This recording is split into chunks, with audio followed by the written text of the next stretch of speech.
everyone. Happy New Year, and thank you for joining us for another episode of Monday Night Insights. I'm your host. We're your hosts, actually. My name is Pia. I'm joined by Sharissa and Lisa. And if you're new to our insights, we do a topic every Monday. We come on live somewhere between 6:30 and 7 every Monday. And we try to inform and educate and transfer knowledge in a fun way. We think it's fun anyway. Yeah. We amuse ourselves. We have a good time. Exactly. Thanks for joining us. We're amusing you too. I don't know. That should be our send-off. We had a great night. We hope you enjoyed it. So you hear us talk a lot about different ways to eat, and all what we have in common here is that we're clean eaters. And we get all the time, well, what does that mean? What do you eat? What don't you eat? And so what we want to go rewind a little bit and go kind of right to the beginning and just talk about what most people are eating, which is the standard American diet, okay? SAD. And it's interesting that it does spell sad, okay? It's a little sad face for the standard American diet.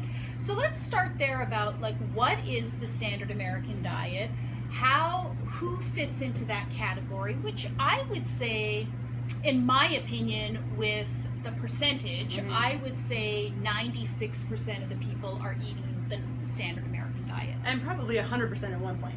Yeah, and everybody at one point. Yes. Even if you've gotten past that, even if you're kind of breaking through that now, I mean, even I had years of living standard American diet. I had a really clean childhood. When my mom got sick, then we went to standard American diet, and then a clean adulthood. But I did have a good 15 years in my life that was, fast food and easy packaged. We would go to... Well, let's start there, though. Let's start with what is the standard American diet. Good. So I'm going to give my...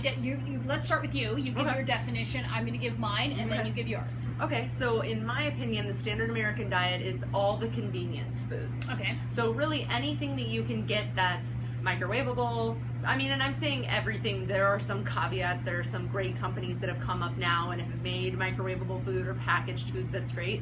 But it's a very small percentage. So if you're going to the grocery store and you're getting boxed, bagged, or packaged of some kind, it falls, in my mind, under that standard American diet. So anything, Pop-Tarts and frozen pastries and waffles and all of those things. Okay. All the convenience items, Okay, perfect. And including restaurants. Any convenient style restaurants. That all fits that mold for me. Yes. Okay, perfect. So for me, it's we saw the pyramid, that's what the health federal, the FDA basically says this is how we think you should eat. And then on the base, I think it's grain, right? So most of your food is 9 to 11 grain. servings a day. Okay. I'm not kidding. Okay. So, and then it's dairy, and then it's meat, and then what else do they have in there? Fruits and vegetables, right? Fruits and vegetables. They're up on the top sides. And then fat's at the very top. Very top. Oh, fat and sugar are together, actually. Fat and sugar Fat and sugar are together. So that's including donuts. Donuts are in the same category as avocado. Yeah. Okay. Yeah. Now we have my plate, which does include a little bit more. They'll show healthy fats versus bad sugars, but it's still heavy grain, low on fruits and vegetables, and no fat and no sugar. Oh my gosh. And fat and sugar in the same category. Oh my goodness. So that's where my brain goes first, is that the pyramid, and then there's no distinction to say, non-GMO, no distinction to say organic. So wherever you're going to go and get your meat and eat it, wherever you're going to get your grain and eat it, that to me is the start of the standard American diet. Absolutely, I agree. And then, of course... Well, it's them, that's what we think of when we think of the American diet. Yeah, that's it. Yeah. And then it's become bastardized after that, because then we have all the convenience items that you were talking about, and then there's more of that baseline, which is where they say all the grains, and then we wonder, why is everybody sugar addicts and sugar burning because of that why pyramid, is everybody right? sugar burning, obese, diabetic, heart disease? Right. There's it all kind of goes stems back. from that. Yeah. And so what's your definition of the standard American diet? Well, mine's more the comfort foods.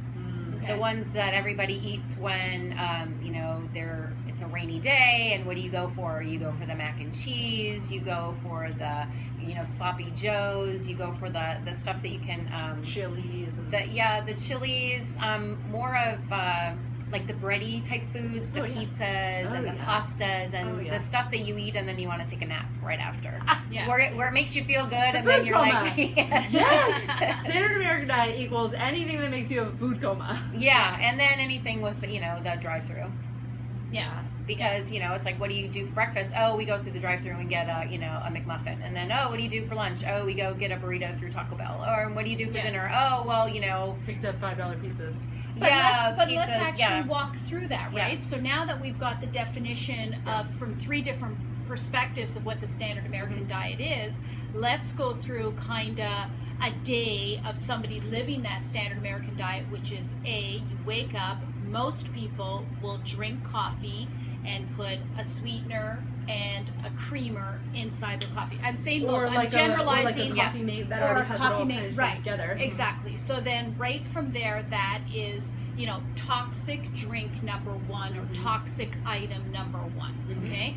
Some people will, in addition to that, get something. One of those hungry men. What are those things called that you get from? Jimmy Dean type thing, okay? So that goes back to the convenience items. So gross. But that goes back to the convenience items you were talking about. Yeah, freezer right? foods. So freezer food that you pull out, and then there's no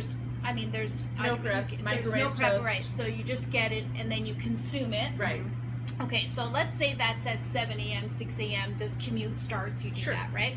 Or you'll go to your local coffee shop and you'll get something similar, a drink that's filled like a little sandwich, and you'll get one of those little sandwiches, thinking you're doing a little bit better. Yeah. Get the skinny lattes. You think that's better, right. So that's kind of in the morning, right?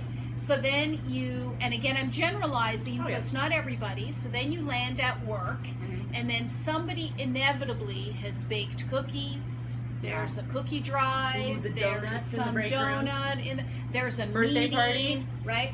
Cake. Right. So we have now coffee or beverage number 2. Okay. And then we go into some sugar grain again here. So we still haven't had any real food. Right. Okay? And then the donuts could be right next to the fruit bowl. Right? Oh, it's who's possible. Gonna go for the fruit bowl if there's a box of donuts? But let's say they go for the fruit bowl. Okay. They go for the fruit bowl. Let's say that. So it's still, that's still high in sugar, but it's better. Donut, making fruit. a better choice. Yeah, it's a better choice at that point. Okay. So we're walking through. What time is it now? Maybe 10 a.m. 10. Okay, it's 10 a.m. So still no real food has been ready for the nap. is consuming. Where's the brain health food? None. Right. So at this point, coming up to around 11, most people are hangry, right? So they're angry and hungry at the same time. They don't want to book appointments or anything because it's like, where do I go to eat? What am I going to do? Okay. So what happens? Drive through. This is where the Chipotles come into play. The McDonald's comes into play. The fast food type items come into play at this point. Yep. Some will pack a lunch. If they packed a lunch, maybe it's a little bit better, but what is it? It's grain. Yeah. Okay. It's probably lunch meat, which is filled sandwich with like bologna, cheese. Yeah. Is bologna even a meat? I don't know. Sorry. Some Is will it say a meat? no. I don't know. Turkey, ham, Okay. chicken, bologna. Yeah. Okay. Lunch so filled meat. with the nitrates and the nitrate. Okay, so still no Spam. value. Oh my. So still no value, No right? value. So- No value. Maybe okay. some chips, maybe a string cheese. Yeah, and then what's the beverage at Gatorade. this point? It's diet soda. Okay, so still no nutrition in the body. Right. Okay, so now we expect to go back and be sharp at work and have all this energy, but guess what happens? 3 o'clock comes and the sugar dragon is there because you are like dragging, right? And research shows that people who coming back from your lunch break, you're the least productive. Yes. So those last like 3-4 hours of the day are less productive than the first few hours of the day, and that's the only change there is what we had for lunch. Right. Okay, so then 3 o'clock comes, so now we're another sugary beverage, Cup of coffee. Yeah. with more of the stuff in it, and probably some, this is where the little Hershey Kisses come into play. Oh, yeah. Let's go up to the reception desk and pick up some, a handful of candy, some sweets, yeah, something sugar to burn. Something sugar to burn because you need more energy. Yeah, you need more energy. Okay, so now we're at 3 o'clock. Where has the nutrition come?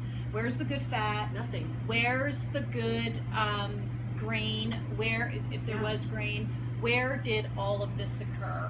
And then, of course, we get into dinner time, and most people, well, either A, they've cooked, or which could be better. Pick something up on the way It could be home, better, yeah. or generally we've picked something up on the way home. Yeah. So this is, I hope, eye-opening for everybody to understand. Yeah. This is a day in the life, generally, of the standard American diet. Yeah. Yeah, that's pretty, and that's thinking even back on myself, just as a moment of honesty, I definitely had years in my life that's what I did. Had a bagel for breakfast with a cup of coffee, whatever. Had, nothing good, just mostly carbs. Had maybe like a bread bowl with clam chowder or something, big old sourdough bread bowl, and I'd eat the whole thing. And then, iced tea, coffee, stop and get a smoothie or something on the way home, get $5 pizzas for dinner. Like, I've definitely lived in that life. Yeah. And I can tell you that this is so much better. Yeah. But what you just described is, people think that's the better version of what I just described in the standard American diet. But it's a lateral. It's exactly the same. Exactly the no, same. No, it was still sugar. It was still carbs. It's still sugar burning, right? So we're mostly sugar burners. Yeah. So we want to continue to inform and educate every Monday for our Monday Night Insights. We're going to link to a blog that we wrote, and the blog sits on our site called IamACleanEater.com. We would love for you to visit that site. Go there. We have so much great information. So visit, engage with us here on our Facebook page. This was posted on both Artisan's Palate and I Am a Clean Eater. So please go onto those platforms and engage with us. And we will continue. In fact, Friday we'll be here again talking about how this diet, the standard American diet, actually starts to impact you from an inflammation perspective and a hormonal perspective. So it doesn't just start with just let me feed myself this food and then, I don't get any impact from it. That's Fridays. Yeah, so Friday we'll get a chance to talk about a little bit of the health benefits and the health problems with doing the standard American diet. We're also going to give you a couple of standard American diet foods and the perfect switches for that. So we're going to give you some action steps. So make sure you tune in on Friday so that we can tell you, okay, this is how you're living your life. Read the blog. We give a ton of advice there. But on Friday, we're actually going to tell you how to make those good changes for yourself. Yes. And then if you want to engage with us in person, Wednesday at 4 o'clock, we have our monthly continuing class, which is Clean Eating 101. So please visit us in the store. And until then, we will say goodnight and we'll see you next time.